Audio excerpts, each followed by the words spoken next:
I think Jack Grealish was the nominal center forward in this game. Which is a bit surprising.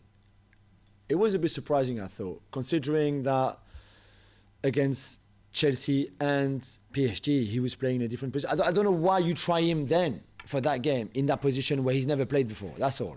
That struck me as odd as well. Like okay, the big reveal. None of us buy into the whole he needs a real number 9 thing, right? It definitely doesn't. And I think, and if they do, I personally think he has one in Ferran Torres who can be that. But what do you make of that? The fact that, let me play Grealish in a position he's never played before. Because foreshadowing, later in the show, I'm a hammer Koeman for playing Frankie de Jong as a right winger when he's never played that before. But I got to be fair here, right? If they lose this game, I would be questioning Pep's decision to play Jack Grealish center forward when he's never done that before. Or does it not really matter because it's not really a center forward position? No, I understand what you're trying to say, and I think it is valid. But if we go back a year, I think at some point last season, he started playing Phil Foden through the middle. And there was one game in particular, it might have been Chelsea, when they beat Chelsea away from home, almost a year ago. Through the 3-0 at Stamford Bridge, I think Foden was playing through the middle, and he had a very poor first half. Then I think he got better in the second half. It was either Liverpool or Chelsea this game anyway. And throughout the season, he played a few games there, and he wasn't great, but he was getting better and better and better, to the point now where, say, if he put the team sheet up and Foden's through the middle, I understand what it's going to look like. And I think for Pep, he's trying to educate his front line to be able to play anywhere across those 3 positions. But to do that, you need to get the reps in there to do so. And for, say, Grealish right now, like, he's been brought in for the money he's been brought in for, whatever, but he's behind all those other strikers in terms of forwards, in terms of understanding those positions, because they've spent a year doing it. So, like, as I say, to put him in. So get in the reps at Anfield against Liverpool? It's amazing that you give him an education in this game. Exactly. You still should win the game and play better. I think it's amazing. But then that's what I'm saying. Like, I mentioned the Foden one. When he first did it, I think it was either Liverpool or Chelsea when he did it last season. And like, took him by surprise. The nature of that. That's the nature of that manager. Because, you could say pop it in an easier game or whatever, but I think he likes to see the players almost get thrown in at the deep end and see if they can swim. And if they can't swim this time, they'll get another chance to do so. But that game there, this whole week for Jack Grealish could be one of the most significant in his career, because he's going to realize that if he wants to be the top tier, like the players that are in the team at this moment, and to be playing at City and being successful, these are big weeks where you need big performances. And I think he'll react well off the international break and come back in better form, I think. I kind of assume that he didn't play Foden through the middle because he saw a very obvious mismatch of Foden against Milner. More the pace, definitely, than Grealish, for sure. Just on the false number 9. And then I swear we will never talk about it ever again, okay? But we all agree. Why this is complete. This is a false debate and a complete lie of people saying, but look, Bernardo Silva is there, and if he was a real number 9, traditional number 9, he would be in the box and that would be a goal. Oh, look, Foden is there, but if it was a real number 9, he would be in the box and that would be a goal. Oh, look, a traditional number 9 would do this and that would create another chance. This is a false debate because City play that way exactly because they don't have a traditional number 9. So what Bernardo Silva brings you, or Foden brings you, or Grealish brings you in that position, or De Bruyne brings you, is also because they play with no number 9s.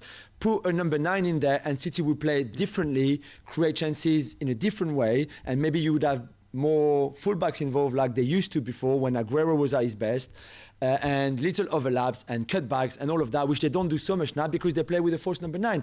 Everything that your false number 9 brings you, by definition, a traditional number 9 would not bring you. So what you gain with a false number 9, you would lose with a traditional number 9. I mean, so it's so. But I can't even understand the debates of people saying, they should have signed a traditional number 9. They should have signed a striker because, look, they would do this and this. No, they wouldn't. I'm just going to say 2 things to this. It bugs me so much. Liverpool have been the other outstanding team in the Premier League, right, for the last 4 or 5 years. Yeah.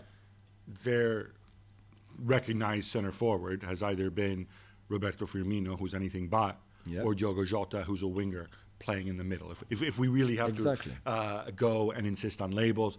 The other thing, yes, they pursued Harry Kane, but they pursued Harry Kane because he's a phenomenal footballer, not because he's a phenomenal center forward.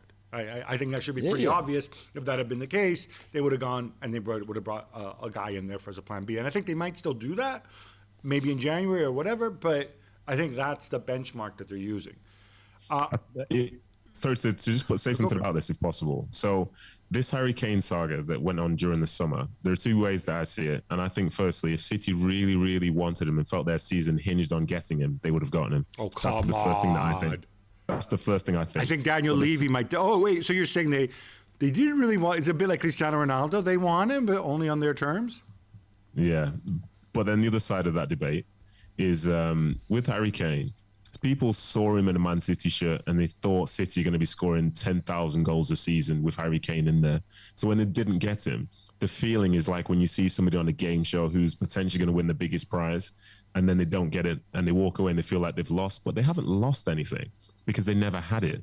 And to add to that, the team that they had at the start of this season was a team that just won the Premier League with a new addition. So why is it that some people perceive City to be in a worse position now because they didn't sign somebody who they never had? They've not lost Harry Kane, yet still the feeling is like they did. So, like, how is this even a thing? And they won't be able to do what they did last year. Why not? Literally, why not? What's changed in football that they won't be able to do that? When you look at, say, we talk about false nines, forwards, all this stuff. City will have 5 players on the field who are all capable of scoring maybe 10 goals a season, probably more. 5. How many other teams have that luxury when they start a game? Yeah. How many teams have that? Well, thank you very much for watching ESPN on YouTube. For more sports highlights and analysis, be sure to download the ESPN app. And for live streaming, premium content, and let's not forget as well, ESPN FC 7 days a week. Subscribe to ESPN+.